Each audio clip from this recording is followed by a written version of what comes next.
Case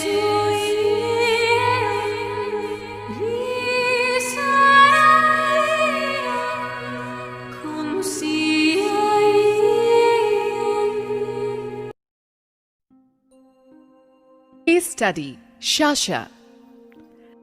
This beautiful woman Shasha wanted to get her past life regression done for few reasons. She had constant fears of losing someone close to her. She was possessive about her mom and her husband and worried about them a lot. She wished to know why she was unable to conceive and why she often felt some negative energies following her. She was always fearful that something unexpected might harm her or her family. Sasha को past life करवाना था कुछ सवालों के जवाब लेने के लिए। उसको अपने क्लोज वंस को खोने का डर लगा रहता था, स्पेशली अपने पति और अपने माँ को खोने का डर। वो जानना चाहती थी कि वो कंसीव क्यों नहीं कर पा रही है, और दूसरा, उसको हमेशा ऐसा क्यों लगता है जैसे कोई नेगेटिव एनर्जी उसका हर वक्त पीछा कर रही है। An interesting thing to mention here is this beautiful woman with big shining eyes also had some psychic gifts. She could sense and at times clearly see the dead ones. This unique gift has been running in her genes. It was just that she feels too scared to even touch that gift in this lifetime. Sasha मरे हुए लोगों को महसूस भी कर सकती थी और कभी कभी देख भी सकती थी। ये एक साइकिक गिफ्ट भगवान ने उसे ही दी थी और उसके कुछ फैमिली मेंबर्स को भी। शाशा को मगर बहुत डर लगता है, इसलिए वो इन गिफ्ट्स को इस्तेमाल नहीं करना चाहती है। वो हर वक्त डरती रहती थी। The session begins. This looks like a mountain area, somewhere in England. I can't get the name of this place. I can see a palace and I am walking, holding hands of a girl. I am the king. And I feel it's our wedding day today. I'm wearing some blue and black kind of attire. Oh, my bride's name is Naila. Which year is this? Shasha took a deep breath and said, 1580 is what I am feeling. Sasha ने बताया कि वो एक England में किसी पहाड़ी जैसी जगह में रहती है। वो एक राजा है, किसी लड़की का हाथ पकड़कर उसे महल के अंदर लेके जा रही है। उसकी शायद वो पत्नी थी जिसका नाम था नायला। ये उसकी शादी का दिन था, 1580. After some time, I took her to the next significant event of her life, and Shasha immediately responded back. I look extremely worried. Persians can attack my palace any time. I'm worried about my family. I have a son. We named him Simile. The Persians are powerful than us. I don't have a strong big army. They can destroy us any moment. There was a deep sense of fear in Shasha's voice as she described her feelings. Sasha ने देखा कि राजा यानी कि वो बहुत डरी हुई है। पर्शियंस की आर्मी उन्हें अटैक करने वाली थी। उनके पास एक मजबूत फौज नहीं थी। छोटी सी जगह को रूल करता था वो राजा, इसलिए आर्मी भी छोटी सी ही थी। अपने परिवार की चिंता उसे हो रही थी। एक जवान बेटा भी था जिसका नाम था सिमिली। शाशा की आवाज में वो डर महसूस हो रहा था मुझे। As we regressed further to explore what happened after some time, Shasha saw herself as an old king in his late 60s, and his heart was buried in pain. When I asked the reason for such pain, Shasha said, I lost Simile, my only son. They, Persians, stabbed him from the back, and with a sword had cut off his head. He was so young, just 20. He wanted to live and had dreams, but he met with such a terrible death. I have left my body. I'm carrying that deep wound with me. Sasha को जब आगे समय में ले जाया गया तो उसने देखा कि वो अब बूढ़ा हो चुका है। लेट 60s में था। वो बहुत दर्द में था।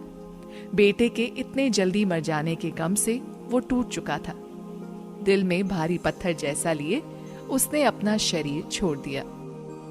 ओह, I can see Simile now.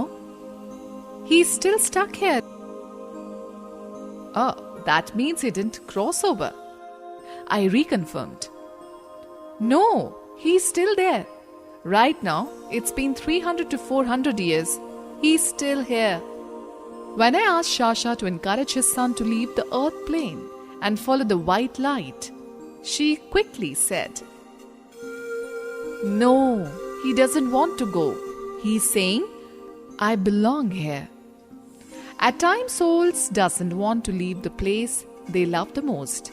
They remain attached to the place and they don't even realize since decades they have been hanging on to that particular place. As the universe works on free will, we decided not to push Simile to cross over if he doesn't wish to leave. जब उस राजा की यानी Sasha की उस life में death हुई, उसने अपने सोल कॉन्शियसनेस के थ्रू देखा कि उसका बेटा सिमिली अभी भी उस महल के आसपास की जमीन में रहता है। वो उसको छोड़कर नहीं जाना चाहता। जब मैंने शाशा से कहा कि वो अपने बेटे को प्यार से सफेद रोशनी की तरफ जाने को कहे, उसको बताए कि वो मर चुका है, तो सिमिली ने उसे कहा कि उसे मालूम है पर वो वहीं रहेगा। कई बार कुछ सोल्स मरने के बाद भी उस जगह पर ही रहना चाहती हैं जहां उनकी मौत हुई थी, उनके लगाव के कारण, क्योंकि हर आत्मा को फ्री विल की गिफ्ट मिली है और हमें उसके अगेंस्ट नहीं जाना चाहिए। इसलिए हमने उसे फिर से नहीं कहा कि उसके लिए ऊपर जाना सही है। उसको सब पता था, पर ऊपर ना जाना उसकी ही मर्जी थी। Second life. Shasha also slipped into another very interesting past life of hers, where she saw herself as a black woman in some African village. I am 28-year-old. I am wearing a tribal dress. I am cooking inside a hut. I have a husband who looks like my current life husband too. And we also have a daughter. We call her Prali. We are very few inhabitants living here. In fact, we are rare people. We practice our spiritual rituals. We live far away from others in this village. Sasha ने अपनी दूसरी life में देखा कि वो एक Africa के गांव में अपनी फैमिली के साथ रहती है। उसने आदिवासी लोगों के जैसे कपड़े पहने थे। उनके जैसे कुछ ही लोग रहते थे उस गांव में। वो सबसे दूर रहकर कुछ स्पिरिचुअल प्रैक्टिसेस करते थे। Interesting. Share more about it, Shasha. I can see myself, my husband and our daughter praying together. We meditate and practice some fire ritual to raise our vibrations and increase our psychic abilities. We are repeating something like Alanzo Fal. We can clearly see souls around us. In fact, we communicate with them. Don't you feel scared of them? Nana. We understand their pain. They happily share with us everything they are going through. They do stay with us. I can also feel a female energy around me right now. Her name is Kaza. She is hugging me and saying, "You loved me once." I don't know who is she, but she is around. Sasha ने बताया कि वो, उसके पति और बच्ची कोई अलग किस्म की पूजा साथ में करते हैं। आँख के सामने ध्यान लगाते हैं और कुछ मंत्र पढ़ते हैं। वो आत्माओं से बात करते हैं, उनको देख सकते हैं। उनको उनसे डर नहीं लगता क्योंकि उनकी गिफ्ट तो यही है। वो उनका दर्द समझते हैं। शाशा ने ये भी बताया कि रिग्रेशन के टाइम में उसके साथ एक और फीमेल एनर्जी जैसी उसके साथ ही खड़ी है। वो उसे प्यार दे रही है और बोल रही है, तुम मुझसे कभी प्यार करती थी। उसने अपना नाम काजा बताया, पर शाशा उसे याद नहीं कर पा रही थी कि वो कौन है। When I probed a little more, I got to know the beautiful things. about their practice. There's this blue kind of light that we create and send it to them to heal their wounds. They share everything with us. We try to heal them. If they wish, they can leave this place, but they choose to stay in this land. There are no other people around us. It's us and they. We have to give them healing. There are hardly anyone who understands the pain of lost souls. We designed this healing specially for them. Sasha ने बताया कि वो किसी नीली रोशनी को खुद बनाते थे जो उन सोल्स को हील करती थी। ये आत्माएं कभी भी ऊपर जा सकती हैं, पर जाना नहीं चाहती। उनका दर्द कम करना उनका ही काम था। किसी को भी उनके दुख के बारे में नहीं पता था, इसलिए उन्होंने उनको हील करने का एक तरीका ढूंढा था। When she moved ahead in her life, Shasha saw herself at the age of 30 and now she had a son. She saw him playing with few souls. Izu is his name. He can clearly see them. Shasha जब आगे बढ़ी उम्र में तो उसने अपने आप को 30 साल का देखा। उसका एक बेटा ईजू भी हो चुका था। वो 1 साल का था और कुछ आत्माओं के साथ खेल रहा था। ईजू आत्माओं को साफ साफ देख सकता था। At the time of her death, Shasha shared she was now 55 years and was dying cause of an illness, and she was continuously coughing. Both her children had grown up and had gone for their meditative practices to a faraway place. They didn't know that I am dying. I miss them so much. I wished I could see them before I leave. But it is not happening. My husband had died even before me. I am alone in the hut.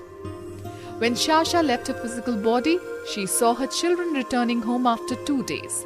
They were completely shocked to see her mom lying lifeless. It was a difficult phase for Shasha to move on, but she did.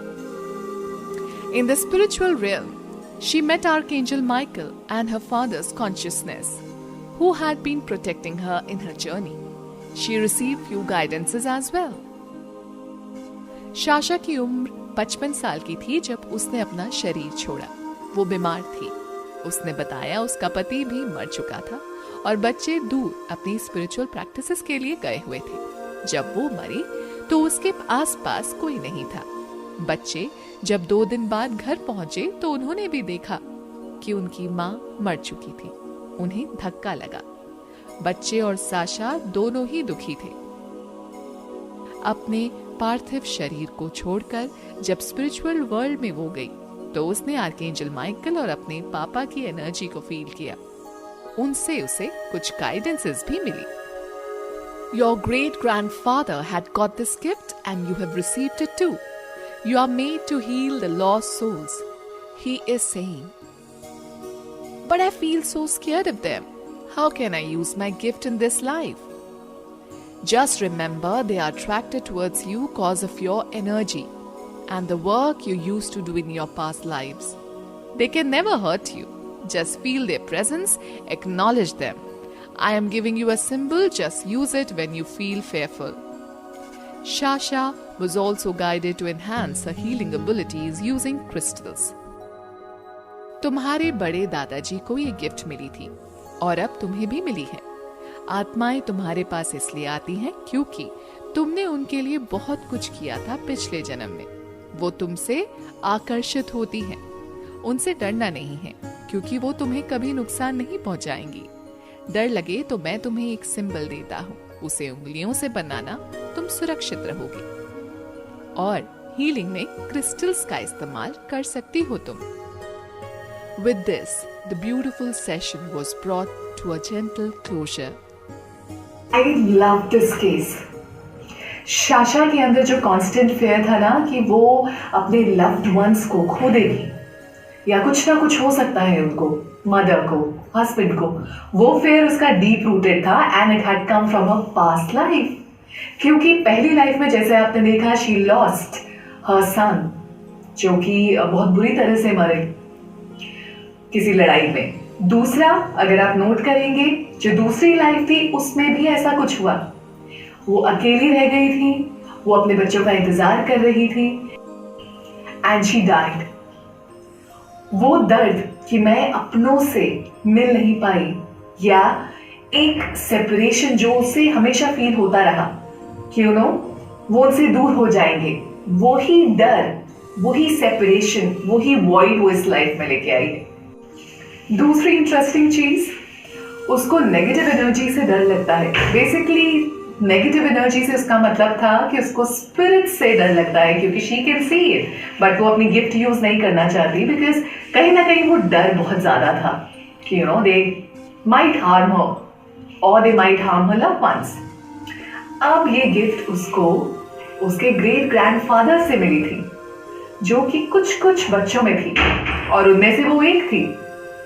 ये gift उसको use करनी है या नहीं करनी है वो उसके ऊपर है, बिकॉज फ्री विल तो उस पर भी लागू होती है। जो गिफ्ट उसको मिली है वो बहुत यूनिक गिफ्ट है। स्पिरिट्स उससे इसलिए अट्रैक्ट होते हैं, इसलिए उसको चीजें दिख जाती हैं कभी कभार, क्योंकि वो गिफ्ट उसके अंदर ही है। पास्ट लाइफ में भी वो ये काम करती थी और इस लाइफ में भी स्पिरिट्स उससे अट्रैक्ट होके उसे अप्रोच करते हैं। Maybe because they have the same thing कि ये इंसान हमें सुन सकता है या हमें हील कर सकता है। गिफ्ट उसी के अंदर है, बट अब वो उसे यूज करेगी या नहीं करेगी, it is entirely up to her. If she manages to use her gift in this life by overcoming her fears, जैसे उसको गाइडेंसेस मिले थे उसके लव वन से, एंजल से, अगर वो अप्लाई करके उसको ओवरकम करती है, then she can definitely heal millions of souls around. आपके अंदर भी क्या ऐसी कोई गिफ्ट है या कोई ऐसी चीज है या इनर कॉलिंग है that you really want to follow और आप उसको करना चाहते हैं? अगर ऐसा कुछ है तो do follow your heart, because that is your soul calling. Thank you so much for listening to this beautiful story. अगर आपको ये real past life case study अच्छी लगी है, you want to hear more such stories, then do consider subscribing my channel and please do hit the bell button. Thank you. Namaste.